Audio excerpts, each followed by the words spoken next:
to come today because of not being able to be given a visa. Um, if you look at, so I'm filling in for her. If you look at my topic, it basically is fundamentalism, militarism, and implications for women's health. And I'm going to speak more from the perspective of Pakistan. I think it's very important, first of all, to take a look at the idea of fundamentalism and what it means. And who is a fundamentalist? These are questions that we should be asking ourselves because fundamentalists are very easily labeled. And who does the labeling is also very important to look at. It is, for example, a fundamentalist. What does a fundamentalist look like? Does he or she have a beard? Does he or she wear a turban? Does she look like me? Apparently, the US government thinks so because when I was on my way here, I was interrogated. So I feel that it's very important, I mean, although I don't consider myself to be fundamentalist, but when somebody puts a label on you, it's very important to understand why that label is being put and whether you identify with that label. It's also very important to look at this construct of fundamentalism, militarism, and gender, and how these three things link to each other and how they are integrated. There are many examples of people being labeled as Hindu fundamentalists, Muslim or Islamic fundamentalists, or Jewish or Christian fundamentalists for that matter. But the important thing is to understand what is the effect of this nexus of militarism, fundamentalism, and gender. To give you an example, there has been a lot of violence as a result of so-called fundamentalism in Gujarat, for example, after the Godrej incident, where women were raped and killed, Muslim women were raped and killed by so-called Hindu fundamentalists. This was an interesting example. There's another example of, and I'll go into details now of Pakistan because my case is Pakistan. So, can I have Pakistan? Okay. So for people who are not familiar with Pakistan and its location, you can see that we border on India, on Iran, on Afghanistan, on China, and we're very close to Tajikistan as well. And so our affiliations and the nature of who we are and what we are very much linked to all these affiliations. Pakistan received its independence from British colonial rule in 1947 and since then has spent close to 50% of its young life as a nation under militarism. After one military regime after the other has replaced, and at present we have President General Pervez, also known as Mush, in relation to his affiliations with Bush. Um, he's well known for that. And so this is for us, we have a history of overt and covert militarism throughout the life of our country. If the military is not in power overtly, it's been in power covertly, even though you have a so-called democratic government in front of us. So I'm going to speak about Pakistan, and it's important to also understand that the military in Pakistan has used violence, gender violence, as a way of retaliation. And a very good example of that was in 1971 when Bangladesh became a nation. It was previously part of Pakistan, part of East Pakistan. And when there was a war and West Pakistan went to war with East Pakistan, the military did not have any qualms about using gender violence, rape, pillage, and murder of women and children as a way of defiling the Bengalis. And so this has been our history. Now I'm going to talk a little bit about a case study, and that is, I'm going to talk about honor killing, because this is something that has been plaguing us as a nation, and it has extremely strong roots to this concept of fundamentalism and militarism. So, just to give you an outline, that according to our constitution, despite everything, Pakistan's constitution of 1972 states that all citizens are equal before the law. However, and also the constitution prohibits discrimination based on geographical origin, caste, creed, class, or sex, and the constitution provides equality to all citizens of Pakistan. Next. Okay. Pakistan is also a signatory to CEDAW and was signatory in 1996. Okay? So despite all of this, why are things like honor killings happening in our context? This is a very interesting nexus between religion, the state or governance, and gender. If you look at our policies and our laws, our constitution, despite providing for equality of all sexes, in the 1980s, when General Zia-ul-Haq came in, there was a change in laws which backtracked laws for women, that we became unequal citizens despite the constitution saying that we are equal citizens. What happened? There was something called the Hudud Ordinance that came into being. Now, the Hudud Ordinance, basically what it does is that it allows for women to be accused of adultery and then tried for adultery. And it also has other clauses in it in which a woman can become, if she's raped, if she's not cleared for rape, she can then become an adulteress and be tried for adultery later. Now, for us, this is, as women's movement, is infuriating, that how can this happen in our country where we have equal rights? So I'm going to talk about that a little bit. Go to the next slide. Further down. Okay. So I just wanted to state for the record, and as my colleagues have previously stated, that violence against women is a global phenomena. However, although violence against women is almost universal, its pattern and causes are varied and specific to different cultural and social contexts, as is fundamentalism, as is militarism. So it is important whenever we talk about these broad words or these key words that they are loaded words and they need to be contextualized. What does it mean to have militarism? In Pakistan, it is something very different. In other countries, it'd be something very different. And when we talk about fundamentalism, in India it means something very different, and in Pakistan it means something very different, and in Afghanistan it means something very different.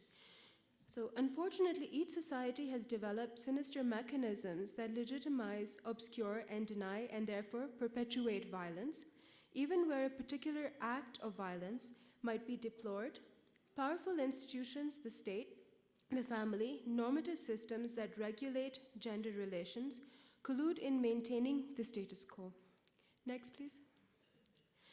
The status of women in Pakistan has been described as or defined by the following: interplay of tribal codes, Islamic law, Indo-British judicial traditions, and customary traditions, which have created an atmosphere of oppression around women, where any advantage or opportunity offered to women by one law is cancelled out by one or more of the others.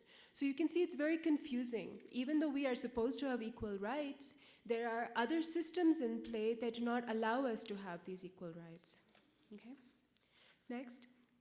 Okay, so as I mentioned in my introduction, I'll be talking about the concept of honor killing. Now, honor killing in Pakistan is not a new phenomena, but it is a growing phenomena.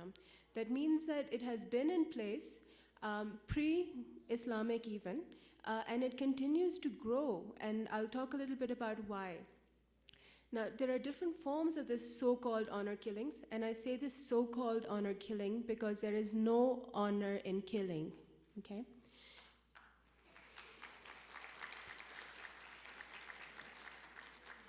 So in different parts of Pakistan, there are different forms in which this has been justified.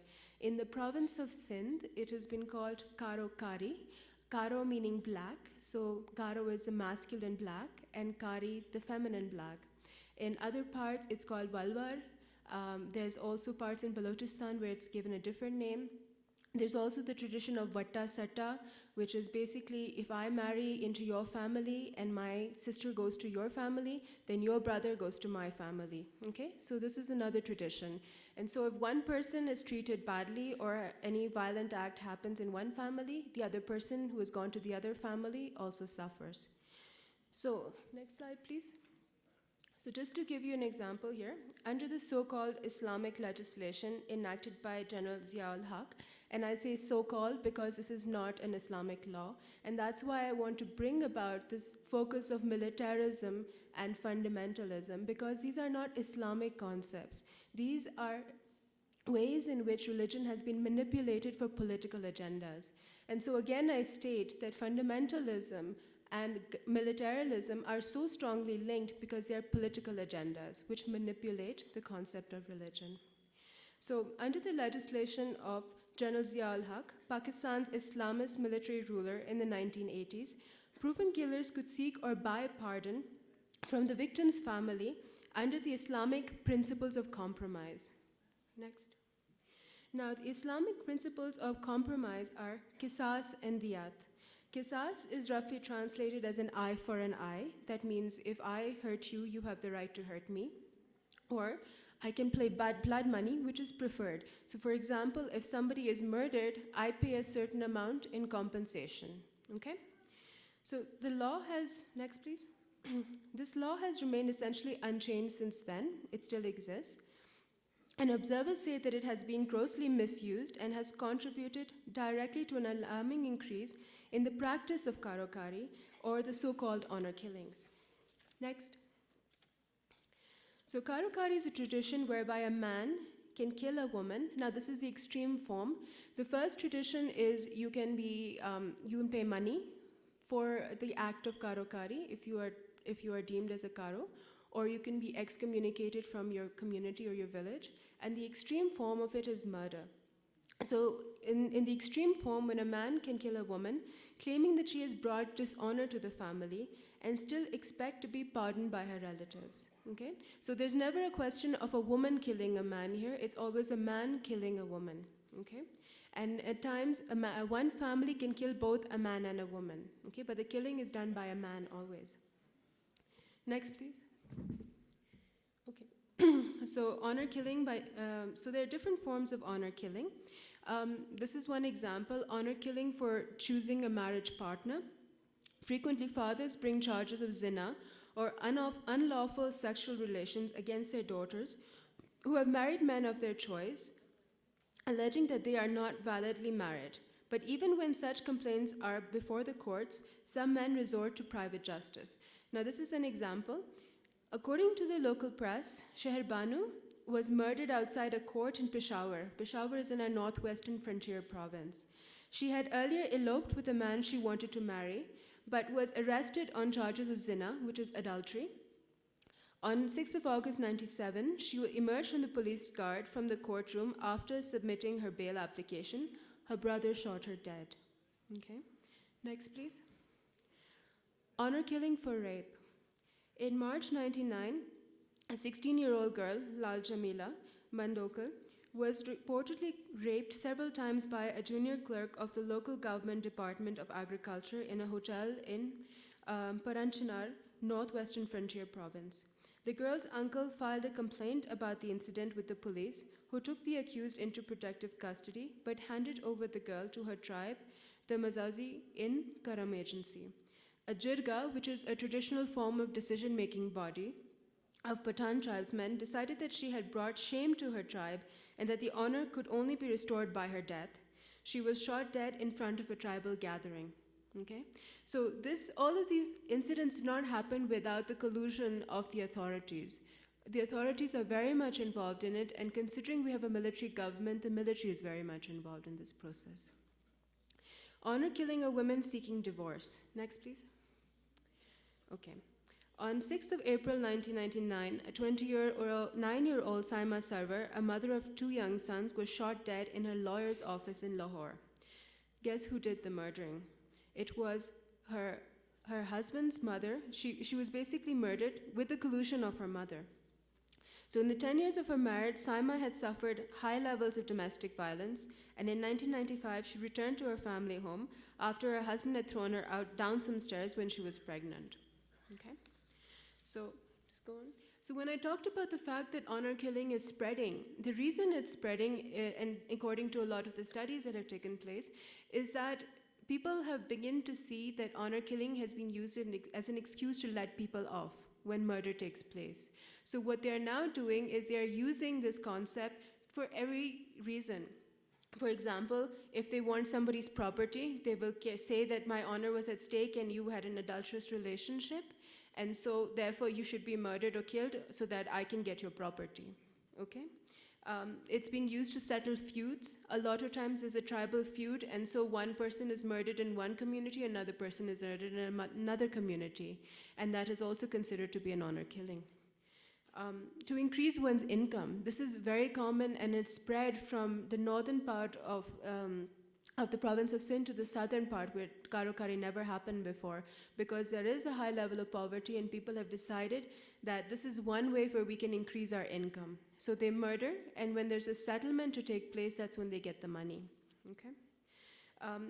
So in that sense, they legitimize murder. Next, please. This is the final case I'm going to talk about because it just happened. Okay?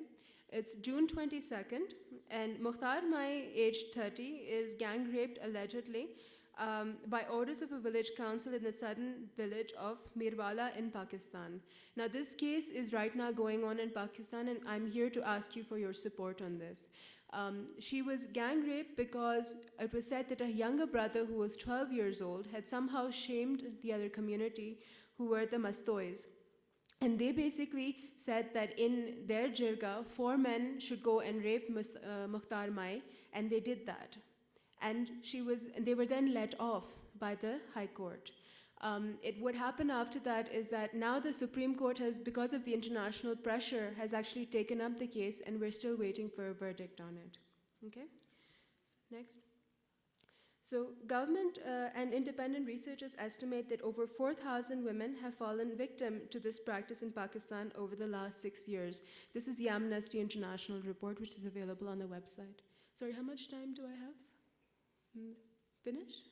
Okay, so I'll just quickly skip through it. I just wanted to state that the bias in terms of institutionalization of this sort of a process has been in the courts. Next, please. Through the court system. Next. Okay, it has been through the police force, where people refuse to register the case or bribes are taking place. Next, please. And even through statements that come from ministers. For example, the minister Mushahid Hussain has stated, these are features of Pakistan's feudal society that are not part of any government policy or a consequence of any law. So despite the fact that we are equal in the eyes of the law in Pakistan, these things we are subjugated to other practices. So just next one.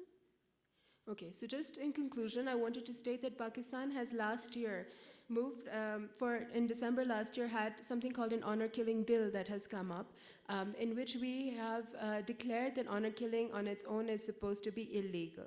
But there are many loopholes in this particular bill, and the major loophole in it is that if, for example, my father kills my sister, my mother can still forgive him for killing her, which means that you get away with this. There is no minimal crime punishment for this. So there's no 10 years saying that if a person has committed a crime of Karokari, this person will be put in jail for 10 years. There's no minimal punishment. So I'm standing here today to ask you for your support to please bring up the international support and put pressure on our government, because the amended bill, which took place, which was pushed forward in March, was shot down. And so we really need your support on this sort of an issue, and there's a major collusion at an institutional level so that this bill continues the way it is with all this loopholes that are there. So thank you very much, and